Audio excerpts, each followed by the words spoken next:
pessoal, tudo bem? Olha, já é o nosso terceiro livro lido do projeto literário do canal Lendo Filosofias. Se você ainda não sabe do que se trata esse projeto, eu trouxe aqui para vocês um vídeo muito explicativo de todos os livros que a gente iria ler. E para quem já viu o vídeo, eu disse que estavam faltando 2 livros para poder chegar, e na minha leitura de 2 deles já no começo, esses 2 livros já chegaram, né? Então, o livro que chegou é Diálogo do Amor, de Plutarco, que a gente também vai ler. Na verdade, eu já comecei a ler. Aqui atrás ele tem uma partinha em hebraica, mas tá tudo bem, eu não sei ler em hebraico, tá? Mas tá tudo ok. E é esse livro, então ele já chegou.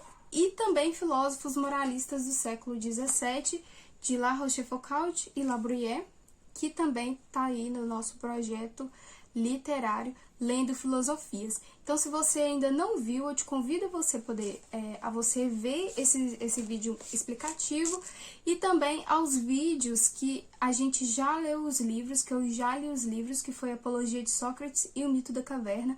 Eu vou deixar os 3 links aqui embaixo para vocês poderem acessar. Se você ainda não viu, corre lá e veja, que eu creio que vai fazer mais sentido para você. Bem, agora... E o nosso terceiro livro lido, né, que é o Centro das Atenções, que é o tema desse livro, foi Amizade, Amigos e Inimigos, Como Identificá-los, de Platão, Cícero e Plutarco.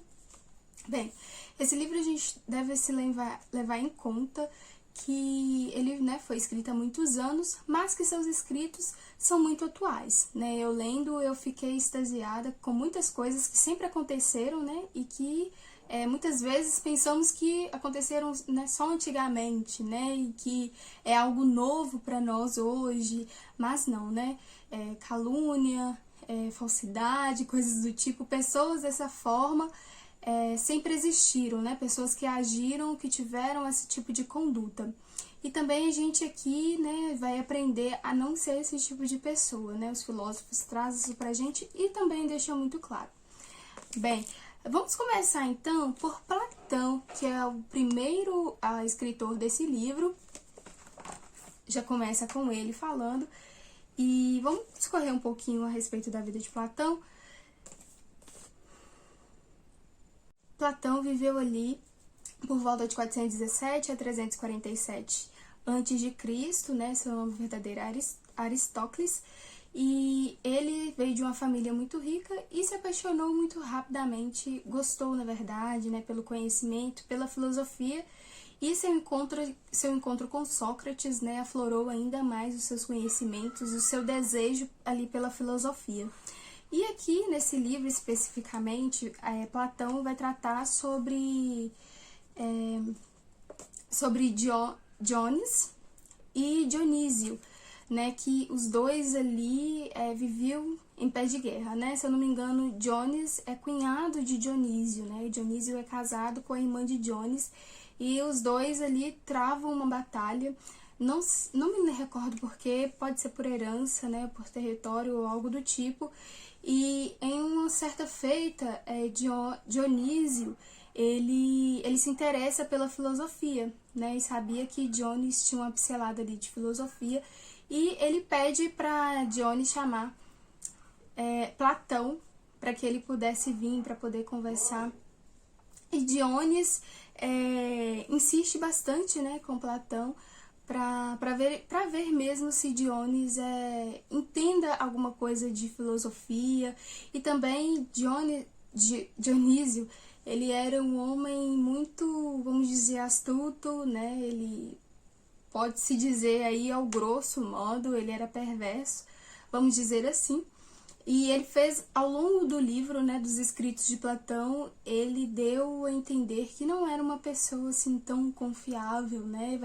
Platão vai relatar que Dionísio o trancou ali para não ir embora, né? Ou fez certas coisas que seriam desagradáveis a fazer com um amigo, né? E Platão vai relatar que isso não é um tipo de amizade. Bem, e esses escritos aqui de Platão é uma carta que ele envia aos seus amigos, e ele vai iniciar essa carta falando assim: Carta aos amigos. Platão aos familiares e aos partidários de Dion. ou seja, Dion pode-se dizer que era o seu companheiro, o seu amigo mais próximo. Dion era de Platão do que Dionísio. E aqui só Platão ele vai falar muito a respeito da amizade, né? Eu sentir dele, né? Nessa obra toda que eu li dele, eu verifiquei que ele coloca muitos personagens, né? Insere muitos personagens e guarda, né? São muitas pessoas envolvidas, é a família de Dion. Então, assim, eu lendo isso aqui, eu pensei em um teatro, né, para melhor compreensão do texto e os escritos de Platão, porque ele insere muitas pessoas.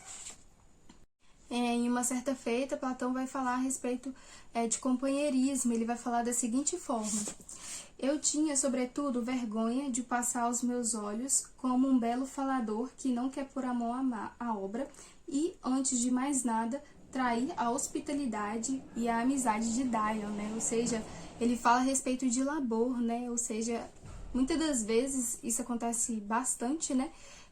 Pessoas dão abrigo a outras, né? E essas pessoas que foram abrigadas saem falando mal da casa das pessoas, dos hábitos daquelas pessoas daquela casa, né? Infelizmente existe muito disso, né? E Platão ensina totalmente diferente a respeito disso. Eu vi que a obra de Platão, ela é muito para você pensar a respeito das coisas, né? E também foi uma experiência que ele teve, então ele quis redigir essa carta e enviar para os seus amigos que eram partidários de Dion, mas a gente dá para poder aprender bastante coisas aqui, e inclusive eu anotei muitas coisas aqui a respeito disso, né? Porque leitor sempre anota nos livros, no final dos livros, né? Pelo menos eu, não digo todos. É como se essa carta fosse um tratado. E passando aí já para Cícero, né? O nome verdadeiro de Cícero é Marco Túlio Cícero. Ele nasceu em Arpinum, em 106 a.C. E aqui Cícero vai relatar uma grande amizade, né? Que é de Lélio com um homem chamado Africano. Uma grande amizade que esses dois homens tiveram, e infelizmente o africano veio a falecer.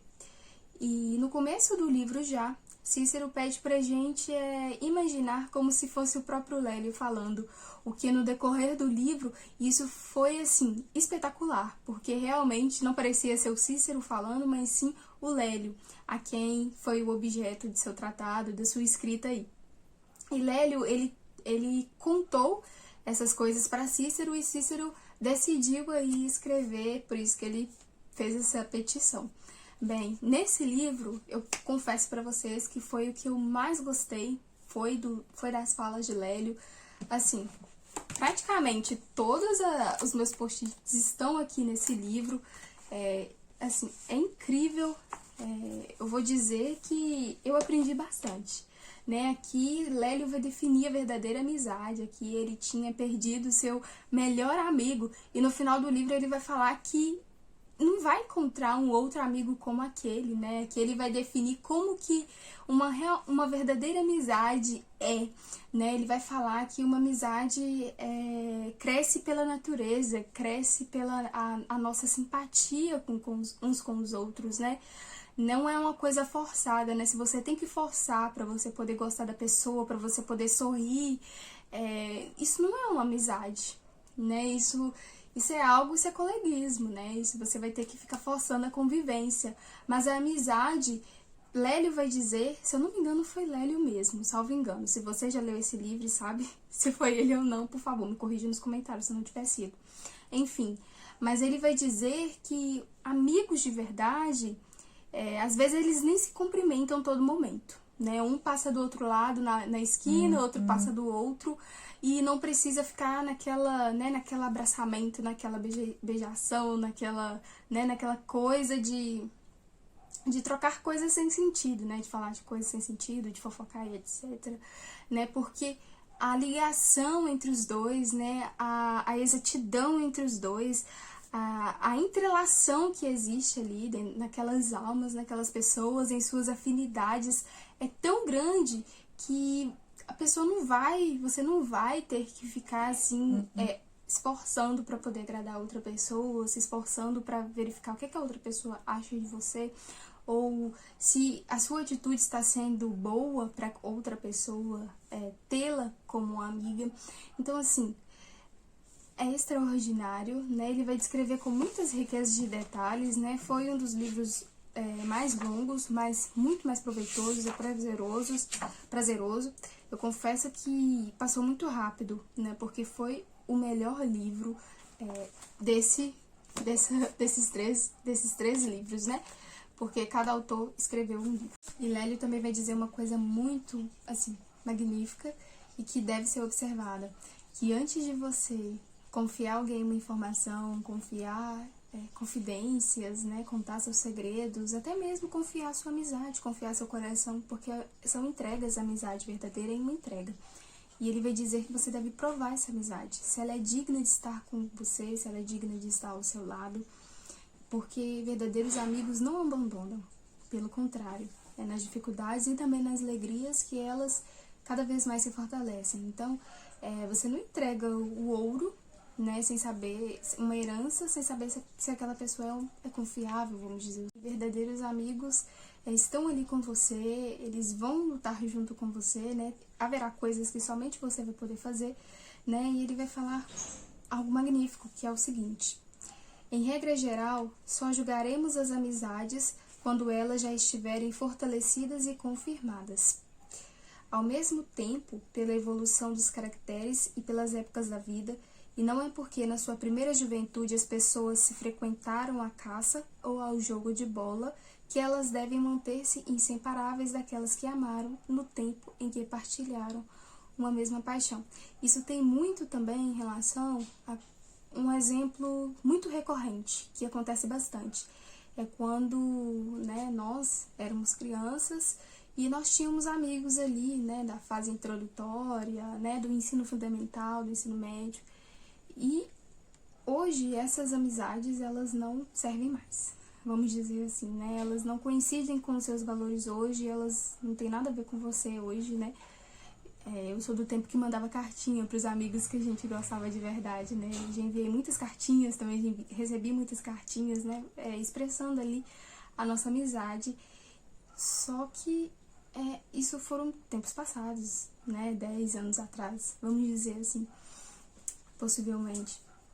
Então, assim, hoje, aquelas amizades, né, que eu tinha 10 anos atrás, não são as mesmas que eu queira hoje do meu, né, porque são outros valores, são outros pensamentos, né, não que pessoas amigas não possam pensar diferentes uma das outras, né, mas os valores bases são totalmente diferentes, ou mesmo uma pessoa que você amou muito antigamente na sua infância, né, hoje é totalmente diferente, né, pensa de uma forma diferente, ou tem um estilo de vida que você não agrada, que você não quer pra você. E Cícero, ele vai falar realmente sobre isso. Ele vai falar assim, ó: é preciso levar em conta o que exigimos de um amigo e o que admitimos que devemos conceder-lhe. Ou seja, eu vou ter que conceder aquilo que eu desejo receber do meu amigo também, né? Então, se eu desejo companheirismo, eu devo dar companheirismo ao meu amigo, né? Se eu desejo uma mão amiga, eu também devo ser uma mão amiga quando ele precisar.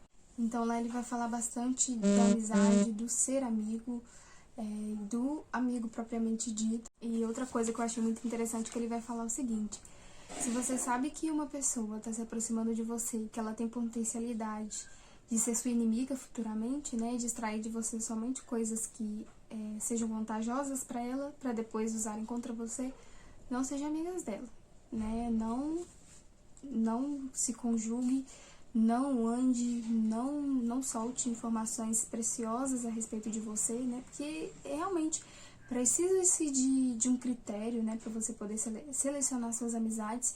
E aqui ele vai dizer que a amizade não tem nada a ver com status financeiros, né, mas sim com ligação mesmo, né, com intimidade, com a questão de você compreender outra pessoa, né, aquele pensamento, nossa, você pensa como eu, né, vamos dizer assim. E ele vai dizer isso, outra coisa também. Mas Se ocorrem algumas mudanças de caráter ou de gostos, como pode acontecer, ou dissensões de partidos na República, devemos ter cuidado para não darmos a impressão de que com o fim de uma amizade começa o ódio. E ele vai falar assim também: existe até mesmo um tipo de flagelo que precisa, por vezes, romper as amizades, pois o nosso propósito daqui para frente, dos laços íntimos entre os sábios, vai deslizar para as amizades vulgares. De qualquer modo, frente aos ultrajes e preconceitos desse tipo, a única precaução consiste em não se apressar demais em amar. E Lélio também vai dizer uma coisa muito forte, mas que é muito verdadeira, né? E isso tem muito a ver com a teoria de Zygmunt Bauman, que é do amor líquido, né? As pessoas se entregam muito rápido, não querem saber do passado do alvo amado, né? Da pessoa amada, ou da amizade, nesse caso. E já se entregam, já conta a vida inteira, já fala do status dela, né? Já fala da vida bancária, já fala da vida amorosa, já fala se tem filho, já conta a vida inteira, né? De cabo a rabo. E isso dá armas, né? Se caso for uma pessoa ruim, de te atacar, de te fazer mal, de te roubar, de inventar calúnias contra você. E Lélio, assim, ele é muito claro para dizer, sabe? Ele descreve as coisas com tanta grandeza que são coisas que muitas vezes a gente sabe que é errado, ou sabe que é certo, que deveria fazer e que não deveria fazer, mas a gente precisa de uma descrição, assim. É tão bom ter o livro físico mesmo para você poder sempre consultar ali quando você estiver deparado em frente a alguma coisa, ou mesmo para poder folhear. E ele vai falar a respeito disso, né? De você entregar muito rápido, entregar seu coração a uma amizade muito rápido. Ele vai falar assim, ó: frente aos ultrajes e preconceitos, a única precaução consiste em não se apressar demais em amar, sobretudo as pessoas que não são dignas do amor. Então você vê que a pessoa não é digna, né, da sua amizade. Então não entregue o seu ouro, vamos dizer assim, né? Não entregue a preciosidade da sua amizade, né? Porque você deve ter critérios ali para lidar com certas pessoas, né? Você deve julgar as pessoas antes delas serem suas amigas, né? E não julgar depois que elas entraram na sua vida e fizeram um total estrago. Lélio vai ensinar isso pra gente, e assim, um ensinamento grandioso, e que se eu fosse você, eu já corria e comprava esse livro. Então, agora a gente vai falar um pouquinho, né, sobre a vida de Plutarco, e aqui ele vai definir mais a respeito dos inimigos, né? Ele vai dizer aí a respeito que os inimigos, pelo que eu entendi, são mais bajuladores, né? São pessoas que querem massagear aí o seu ego e fazer você se sentir a pessoa mais especial desse mundo, sendo que muitas vezes você não é uma pessoa tão especial, vamos dizer assim. Não que você não seja especial de pessoa, de seu valor humano, mas porque muitas vezes você pode estar no erro e o bajulador vai te incitar a você ficar no erro. Uma passagem muito interessante que o Plutarco falou se você chegar perto de um adulador, de um bajulador, e dizer que eu estou feliz, né? Ai, que legal, eu também sou feliz por causa disso, disso e disso, briguei com meu pai, e esse adulador, ele vai colocar mais lenha na fogueira ali pra você ficar com mais raiva do seu pai, ao invés de fazer com que vocês se reconciliem, né? Ou seja, o adulador é totalmente diferente do amigo, né? Porque o amigo, ele daria conselhos, né, pra você ir conversar com seu pai, pra se reconciliarem. Mas o bajulador é totalmente diferente. Ele te incita a fazer, te incita a você permanecer ali no seu caminho ruim, né? E Plutarco, ele apresenta esse bajulador de uma forma, assim, muito perspicaz, e que as pessoas devem tomar cuidado. Porque o bajulador, segundo Plutarco, e que a gente pode verificar aí na nossa vida, na nossa sociedade aqui, o bajulador, ele se amolda a todo tipo de pessoa. Sabe aquele tipo de pessoa que se dá bem com todo mundo? Né? Se dá bem com o ruim, se dá bem com o bom, se dá bem com todos. Então, não generalizando, mas Plutarco vai dizer que pessoas que se amoldam demais, né, ao jeito das outras pessoas são tipos de pessoas de bajuladoras, né, porque se existe um estilo de vida próprio de uma pessoa, vai ser muito difícil dela se adaptar a outro estilo de vida, né? A outro tipo de pensamento. Então, isso significa que a pessoa não tem um segmento próprio, né? Um pensamento próprio. Então, ela vai se adequar ali ao que a massa tá pedindo, né? Ao que a maioria ali tá falando que é o correto, que é o certo. Ou seja, ela não vai parar e não vai pensar. E não vai agir por si mesma. E muitas vezes também, muitas vezes não, ela não vai te contrariar. Segundo Plutarco, pessoas bajuladoras não contrariam, sempre massageiam seu ego. E sempre tá tudo bem com elas. Se você está bem, se você está ruim, ela também está ruim. Ou seja, é algo penoso, chulo de viver com certos tipos de pessoas. E também temos que ter cuidado para não sermos esse tipo de pessoa, sempre nos policiando a respeito disso. E tem algo também que o Plutarco falou que eu achei tão interessante sobre a relação do amor próprio. Então, Plutarco vai dizer a respeito disso sobre, e olha só o título, ó, sobre maneira de distinguir o adulador do amigo. O amor próprio é o começo da adulação, prática irreligiosa por excelência. Inclusive, eu anotei muitas coisas aqui a respeito disso, e ele vai falar o seguinte a respeito do amor próprio. Pois o amante é cego diante daquilo que ama, a menos que tenha aprendido por meio de um estudo especial e habituar-se a estimar e a procurar o belo de preferência ao inato e ao familiar. No seio da amizade, abre-se assim ao adulador um vasto campo de ação. Nosso amor próprio é para ele um terreno de acesso inteiramente propício à investigação de nós mesmos. Por causa dele, cada um de nós é por si mesmo o primeiro e o maior adulador, não hesitando em confiar no adulador estranho do qual espera obter o sufrágio para confirmar suas crenças e seus desejos. Com efeito, aquele que acusamos de amar a adulação não passa de homem perdidamente apaixonado por si mesmo, que na paixão que traz em si mesmo, deseja e acredita possuir todas as qualidades. E Plutarco vai falar que não é pra gente dar mole pra adulador, não. Encontrou um, ó, já sai fora, já cispa fora, já deleta ele da sua listinha aí. Ele vai falar o seguinte, ó. Mas, assim como os vermes penetram sobretudo nas madeiras suaves e perfumadas, de igual maneira são os corações generosos, honestos e bondosos que acolhem o adulador e o alimentam quando este se agarra a eles. Ou seja, uma pessoa honesta, bondosa, né, reta, né, ali é um templo, essa pessoa é um templo fértil para um adulador, então ele vai querer montar em cima ali, vai querer tirar todas as coisas boas, né, principalmente se a pessoa for faladeira ou, né, falar sobre suas coisas da sua vida muito facilmente, abertamente. Então, ó, já se por fora de adulador, de pessoas desse tipo. E uma coisa também muito interessante que Plutarco vai dizer é que os nossos inimigos é aquelas pessoas que sempre nos coloca, vamos dizer, nos faz aprender. Porque quando uma pessoa nos acusa, a gente sempre quer mostrar o contrário, né, de que nós não somos fracos, né, que a gente sabe aprender uma matéria, né, principalmente na escola, na faculdade.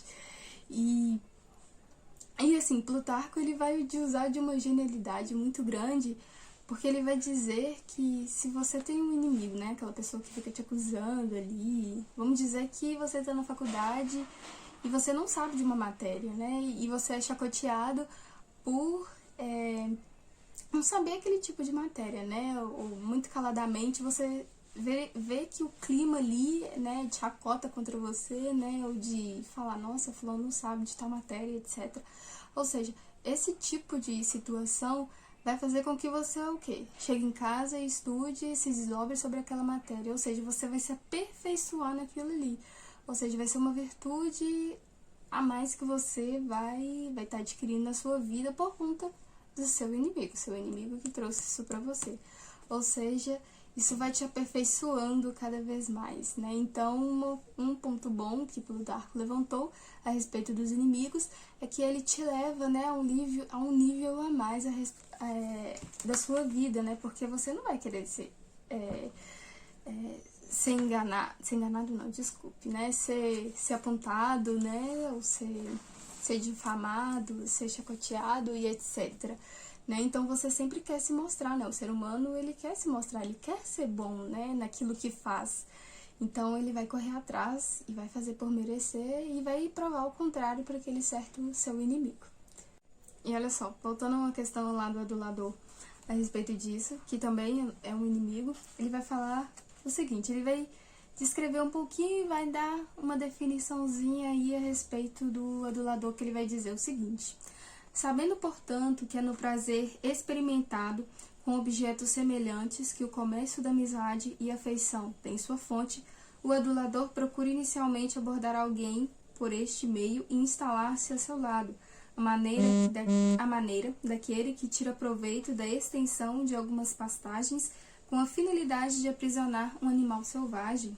Ele vai se insinuando imperceptivelmente, fingindo ter as mesmas disciplinas, as mesmas preocupações, os mesmos regimes de vida, dos quais ele se impregna, até que o outro se entrega, deixa-se adoçar e recebe sem prazer a mão que afaga, e recebe sem desprazer a mão que afaga. Ele não cessa de reprovar tudo quanto acredita ser desagradável ao outro, ocupações, maneiras de viver, indivíduo. Ao contrário, de tudo quanto dá deleite à sua vítima, ele se torna louvador, mas seu elogio, que não se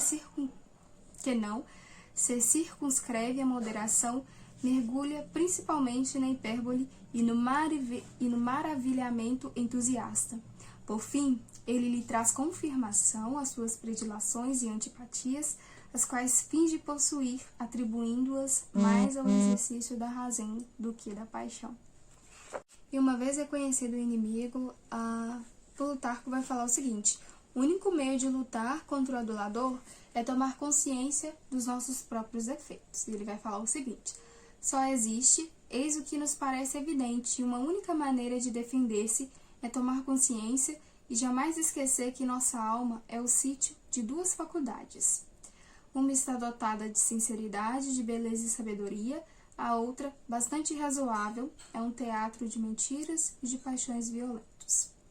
Ora, um amigo aconselha e advoga a favor da melhor parte, a exemplo médico, que procura conversar e fortalecer a saúde, enquanto o adulador, abraçando a causa do irracional da cupidez, elogia, excita e, por meio da atração das volúpcias que se encarrega de apresentar, acaba seduzindo-a e levando-a a subtrair aos poderes da razão.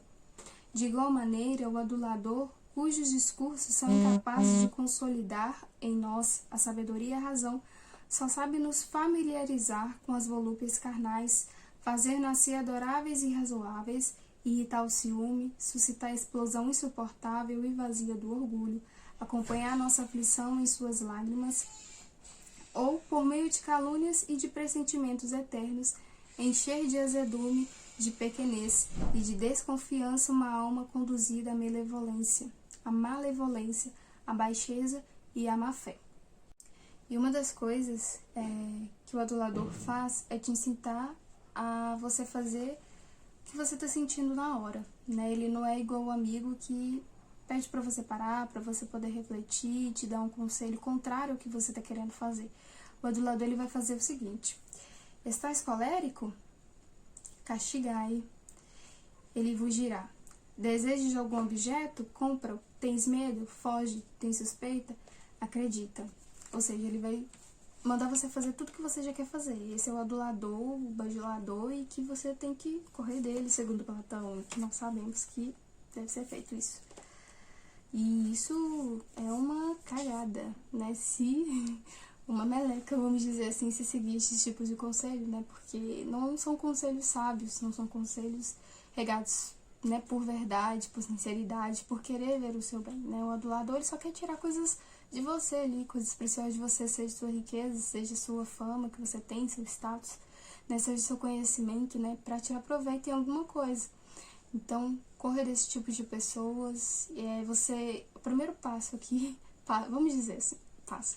Primeira coisa é que, se você não sentir uma ligação ali com a pessoa, né, ainda que vocês muitas vezes gostem de coisas diferentes, mas se não sentir um certo tipo de ligamento, né, de atrelação de afinidades ali, não force, né, de querer ficar querendo conversar com a pessoa, né, ou de querer ter amizade com aquela pessoa, né, porque infelizmente nós queremos ter, ou felizmente, na verdade, a gente quer ter amizades, né, a gente quer ter com quem a gente compartilha muitas coisas, mas infelizmente muitas pessoas não estão aptas ou não são aquelas que serão nossas amigas. Então, por que contar nossa vida inteira, sendo que não vão ter responsabilidade de guardar todos esses segredos ou simplesmente querem estar perto de você para saber da sua vida e depois contar para todo mundo?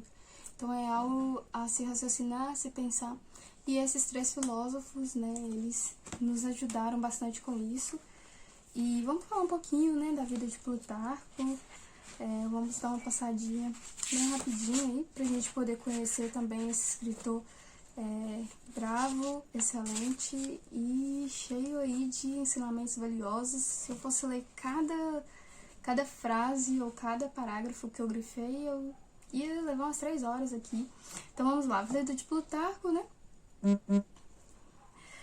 O Montaigne falou assim: Plutarco é sempre admirável, principalmente quando contempla as ações humanas. Então, Plutarco ele nasceu no ano 50 depois de Cristo, né? Não li muito a respeito da vida de Plutarco. Foi o meu primeiro contato com o autor. Cícero e Plutarco. Com Platão eu já tinha lido. E, assim, recomendo bastante esse livro, pessoal.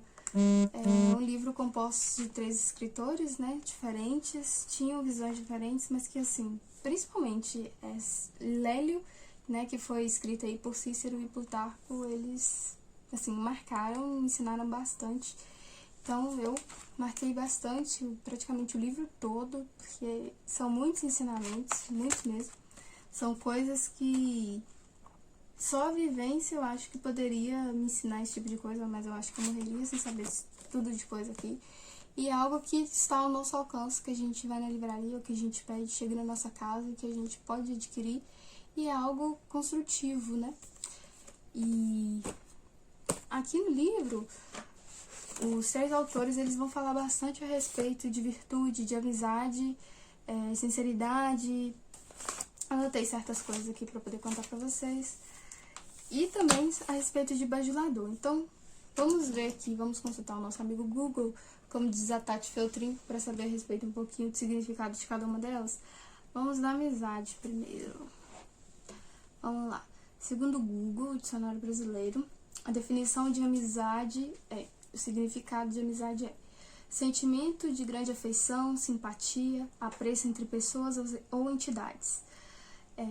Por metonímia, quem é amigo, companheiro ou camarada. Vamos ver o significado de virtude. Virtude. Qualidade do que se conforma com o considerado correto e desejável, por exemplo, do ponto de vista da moral, da religião, do comportamento social. Conformidade com o bem, com a excelência moral ou de conduta, ou seja, né, deve ser algo exemplar, né, uma conduta exemplar. E também bajulador. Vamos verificar o significado da palavra bajulador, que é muito citado por Plutarco. Bajulador, que ou aquele que bajula, adulador, que é uma pessoa bajuladora. Vamos verificar. Que é bajular. Bajulador, indivíduo que bajula, é tido como um aproveitador e oportunista, pois utiliza de falsos sentimentos para conquistar os seus objetivos. Por essa razão, o termo bajular é considerado pejorativo. Então, a gente viu alguns significados das palavras muito usadas aqui pelos esses 3 autores, e eu vou dizer o seguinte: nós que somos jovens, todas as pessoas, na verdade, precisam ler esse livro, mas principalmente os jovens, né, porque muitas vezes parecem muitas amizades, muitas pessoas,